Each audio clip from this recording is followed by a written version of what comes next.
Hello everyone, my name is Oside Anadinalore, but everybody in Mosaic usually just calls me OC. I'm currently a software developer with the company Radiant 360 after previously completing my degree here at MUN, majoring in computer science. Here's my update on how I've been crushing COVID. So for the past 3 months, I've been working from home. And right now I'm just putting the finishing touches on a major project I've been working on recently. As the weather has gotten a lot nicer in the past 6 weeks or so, I've been playing a lot more golf, and this additional free time has allowed me to sharpen my game tremendously. As well, because of the current situation we're all facing, I've had to participate in a lot more Zoom and video calls of all sorts with my friends. And one thing about me is that I am a huge sports fan, but there is no sports on right now. So I've been watching a lot more episodes on Netflix and news programs, which has allowed me to stay both entertained and informed at the same time. One other interesting thing to note is that my dad recently gave me a list of 101 scriptures to read, reflect, meditate, and pray upon every day, which is what I've been doing, and it's been a normal part of my daily routine now. And what do I miss about Mosaic? Well, to be honest, I just miss everything. From the major things like the worship to the simple things like getting a cookie from the snack area. With that being said, I do look forward to the opportunity when we can all meet together again face to face. And until then, I just wish everybody the very best going forward. Thanks a lot, guys.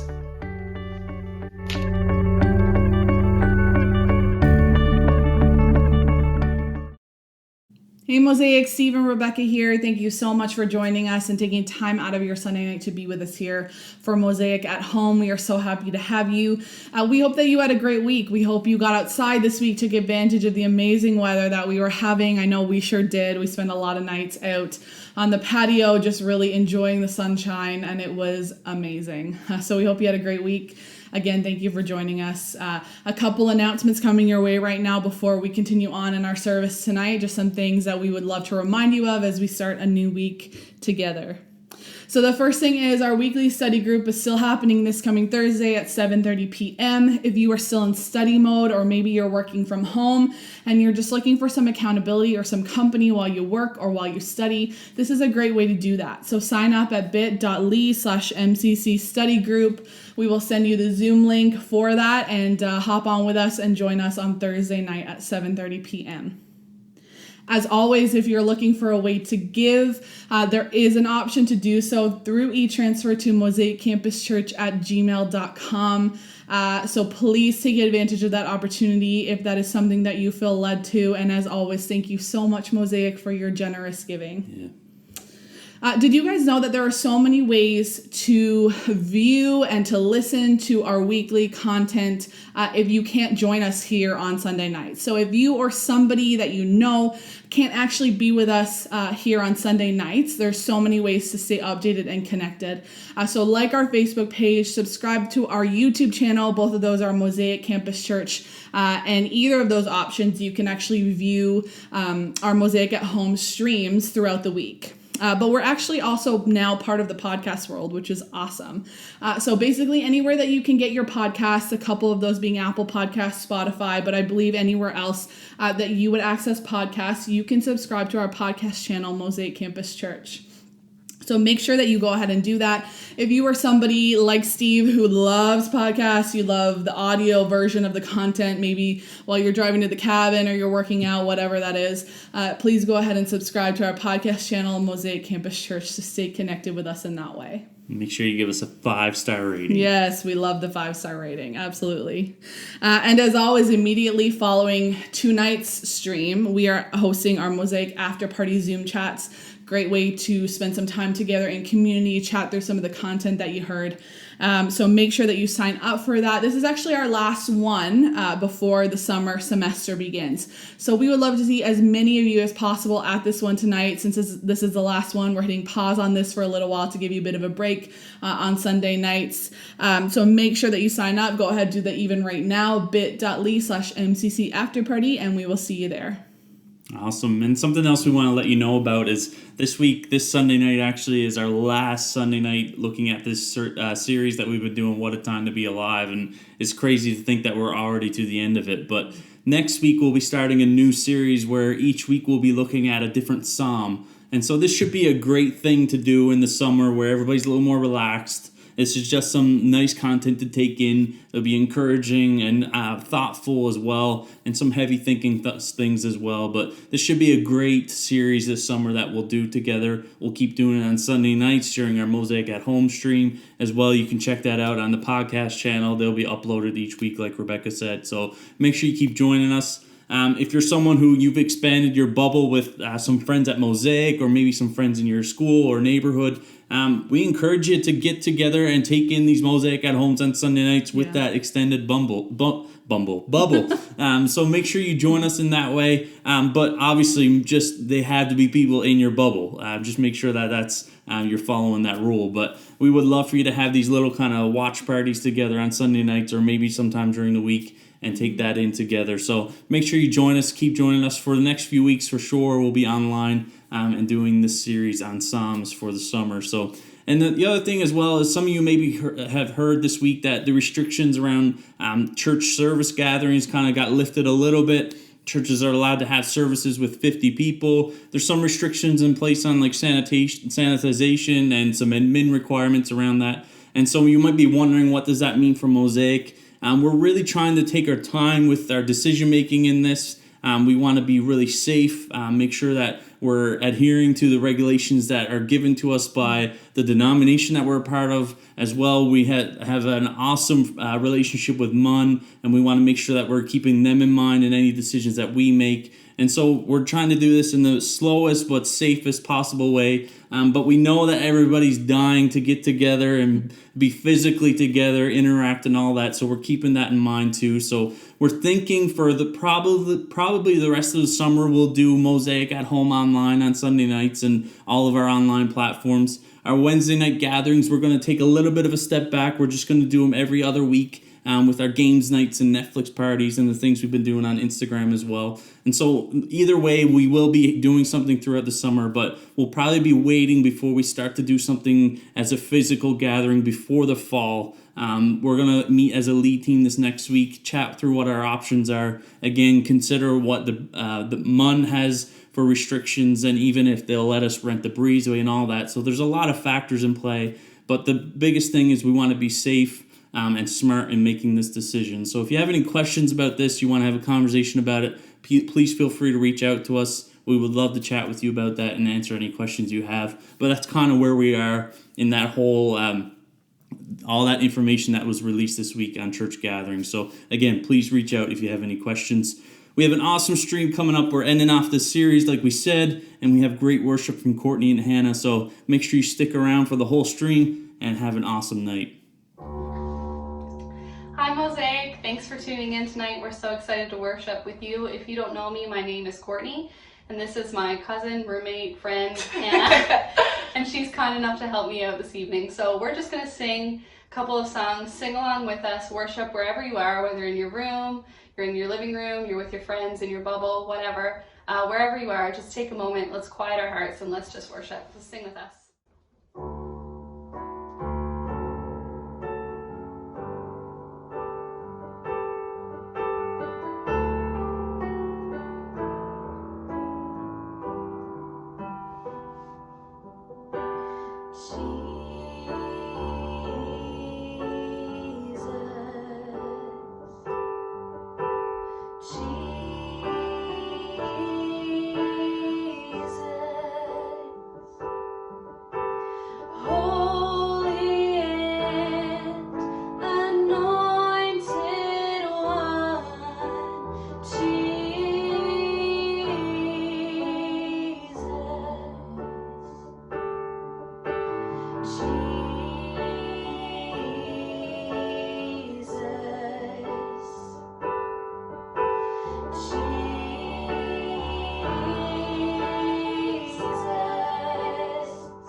kind, so lovely. And sometimes it helps just to take our focus on our situation and what we're going through and just to kind of declare who Jesus is and that he's good, that he's kind, that he's lovely. So let's just sing that together tonight. And if you don't know it, just listen to the words. It's just really does your heart good to just lift up who Jesus is and remind ourselves of who he is and who he said that he's going to be. So let's just sing this together. Captivator of the searching heart, this Jesus, how precious, mender of a million shattered parts, this Jesus, relentless,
second in your love towards us, that you're relentless in your pursuit of us.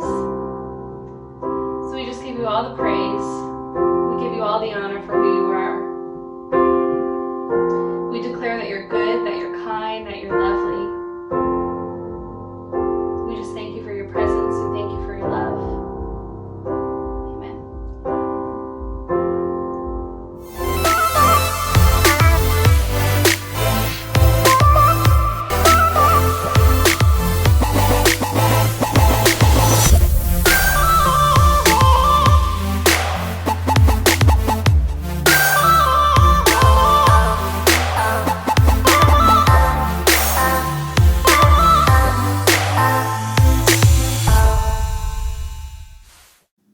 Thanks again for checking out Mosaic at Home, friends. My name is Steve Grimes. I get to be the pastor at Mosaic Campus Church, which is the best job in the world.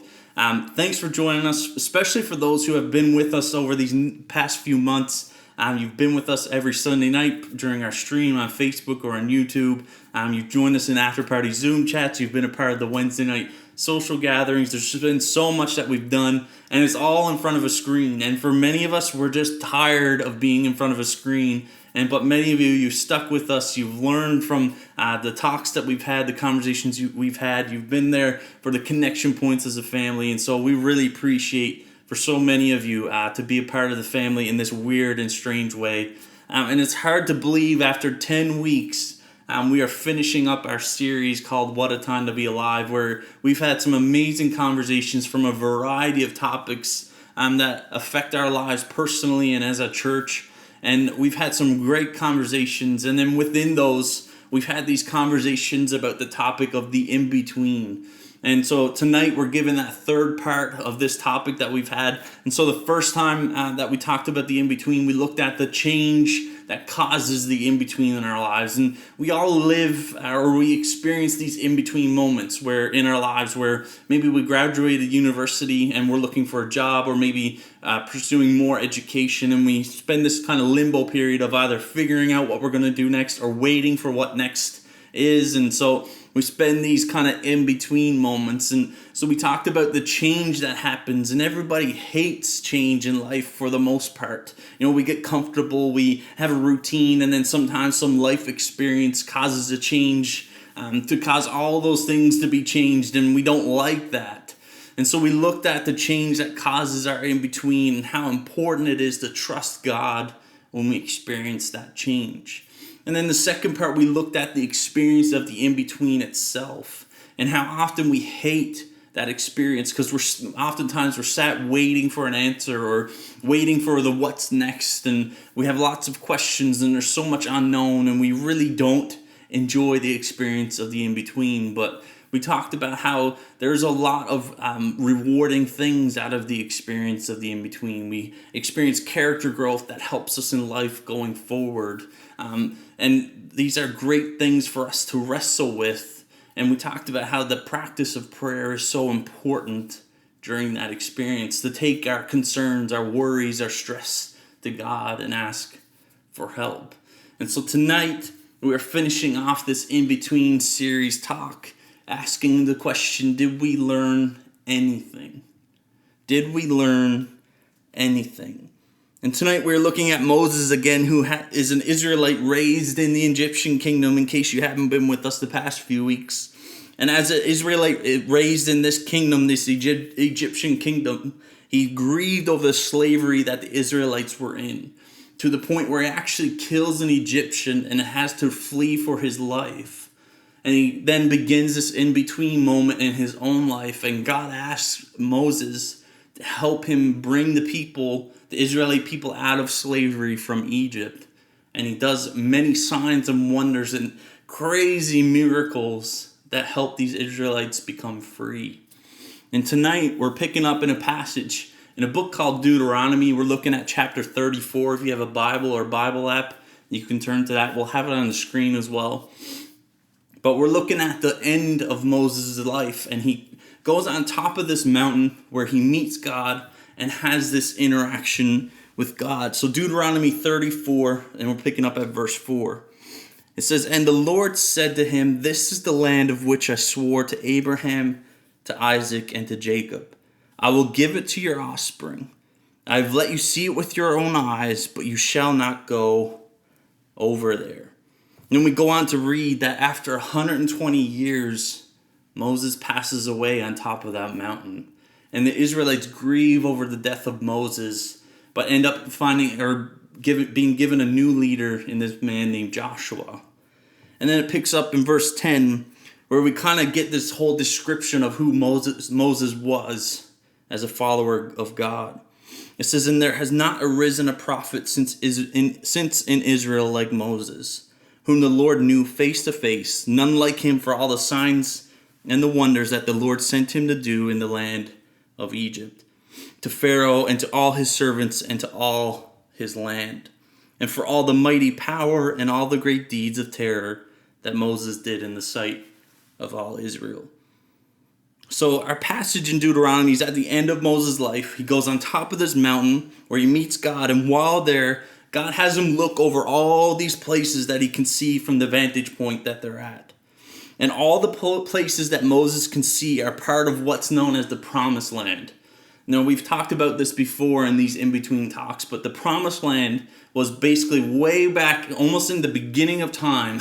God promised this land to the Israelites, a place where they would plant roots, they would enjoy life together, grow in their families, and they forever knew it as the Promised Land. It was something that they pursued.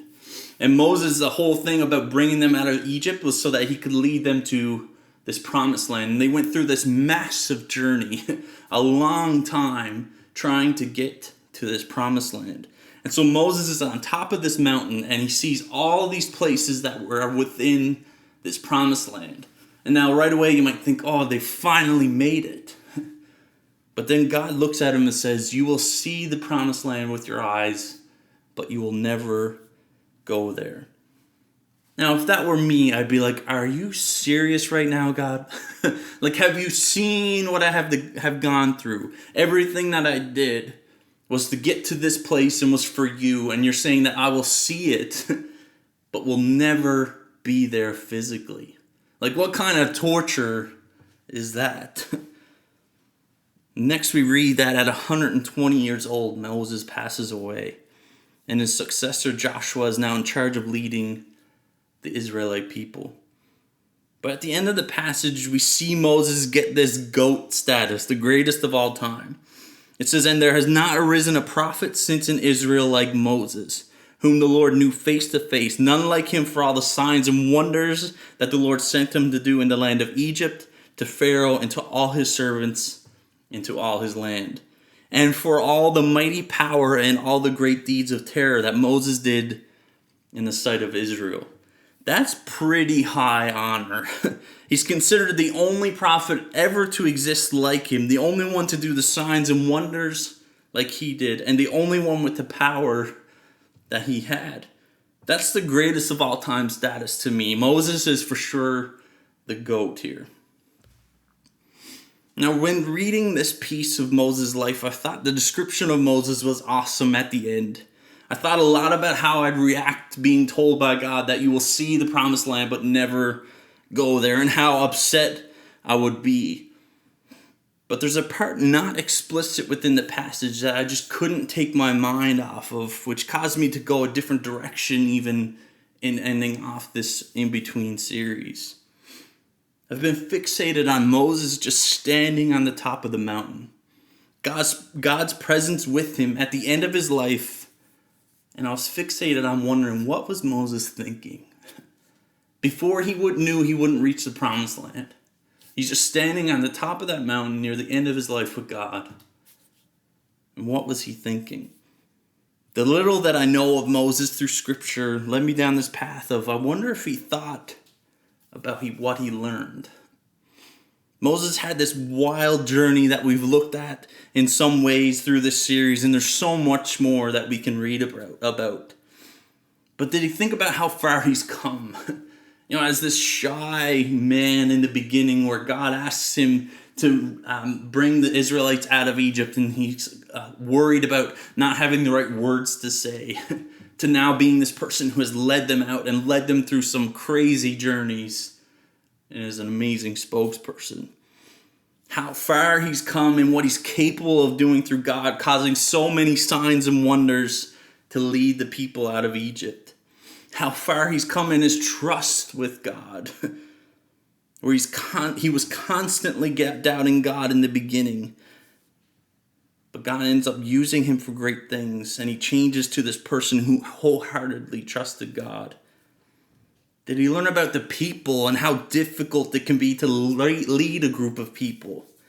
That everyone has different opinions, but the beauty of everyone being united in at least one thing, God himself. I think Moses learned so much after 120 years of life and experience that on that mountaintop, he just took a brief moment to see how much he learned about himself, about people, and about God. Did we learn anything? This question reminds me of growing up, going to high school especially, and coming home after every day. And my dad, as soon as he would get off work and get through the door, he'd say, "Hi, how was your day?" But one of the big questions that he would ask was, "Did you learn anything today?"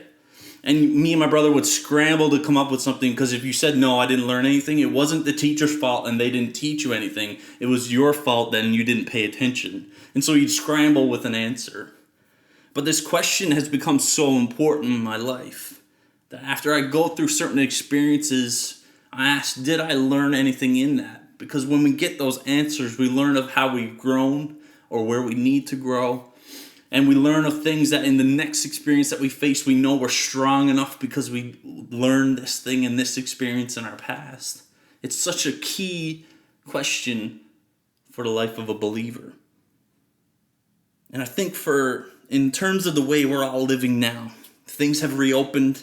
People are back to work. We're allowed to see some people for the first time, which is awesome. And I think the fast pace of normalcy in life is slowly starting to creep in for everybody. But I think it'd be a crime to have an experience like this kind of pandemic way of living that we've gone through. And at the end of it, or what may be the end of it, not ask the question, did we learn anything? Did we learn anything? This is one of the best things we can do as Jesus followers, to ask, did we learn anything? Whether the experience was good or bad or somewhere in between. And so tonight, as we end off this series, there's 3 questions that I want you to ask yourself. What have I learned about myself? What have I learned about people? And what have I learned about God? In this experience where my social interactions were kind of very limited, maybe I lost my job or was laid off, or school had to happen in a certain way, what did I learn about myself in this situation and in this experience? And with everything that's been going on in our world, as we've seen people interact through many trials with this pandemic, but very different social issues that have happened over the course of the last few months, what have we learned about people? And lastly, in all of this, what have we learned about God? For myself, I think what I've learned about myself is I need to focus on key friendships more.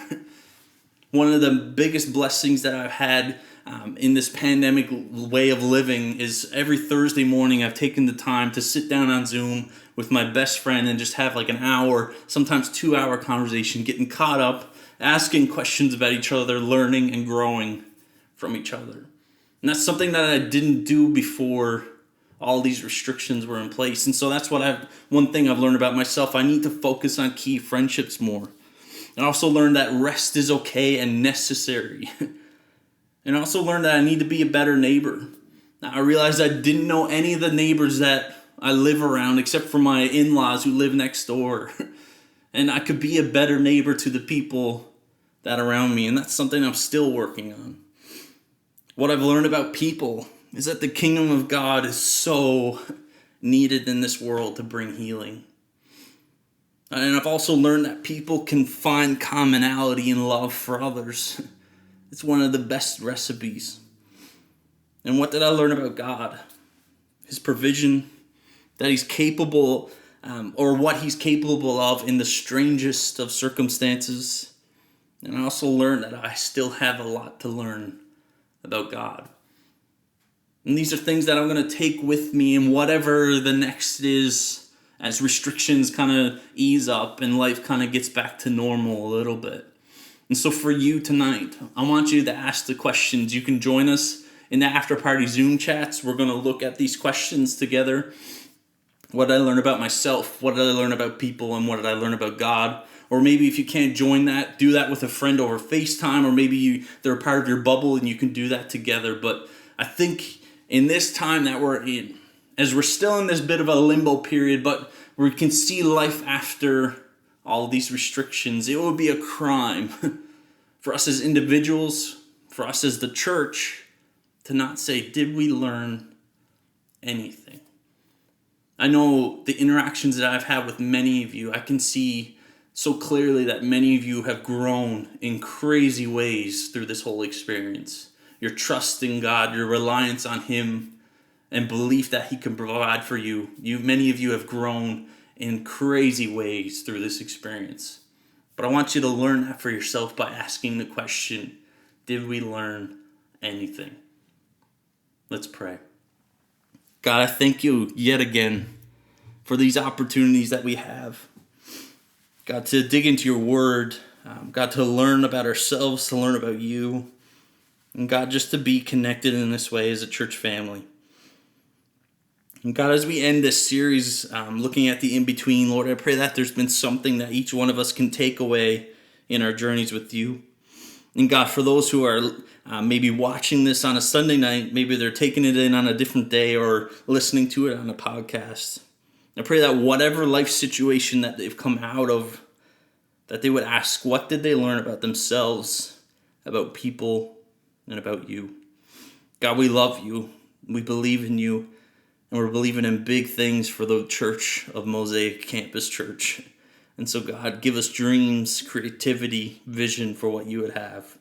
We ask this in your name. Amen. Take some time to go through those 3 questions. We hope you have an awesome week. Next Sunday, we're kicking off our Psalms of Summer series where we're digging into a psalm every Sunday. Our streams are going to be a little bit shorter, a little more condensed for the summer. But make sure you take them in. We'll be here every Sunday. You can check us out on the podcast as well, wherever you listen to podcasts. And we're always here for whatever you need. Just reach out, mosaiccampuschurch@gmail.com. Reach out to us on Facebook or Instagram. And as always, you can private message me on Facebook as well. Love you, Mosaic. Have an awesome week.